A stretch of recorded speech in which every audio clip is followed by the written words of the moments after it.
CPM এর দিক নির্দেশক সম্মেলনে ফিল্মে তারকাদের রমরমা। এপ্রিলে মাদুরাইতে সিপিএম এর পার্টি কংগ্রেস, এবার পার্টি কংগ্রেসের পারফরমেন্স দক্ষিণী তারকা বিজয় সেতুপতির।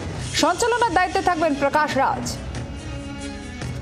মৌমিতা চক্রবর্তী আমাদের প্রতিনিধির সঙ্গে আছেন। মৌমিতা, কেন এই তারকাদের ভিড় সমাবেশে?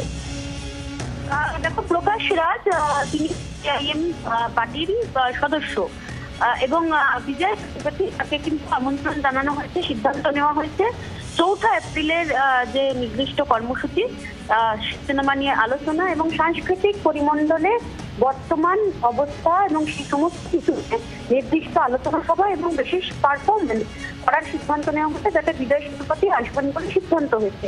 বিজয় সেতুপতি ইতিমধ্যে এই বিষয়ে সম্মতিও জানিয়ে দিয়েছেন এবং 5 তারিখ একটি নির্দিষ্ট কর্মসূচি রয়েছে, যে কর্মসূচির সঞ্চালনার দায়িত্বে থাকবেন প্রকাশ রাজ।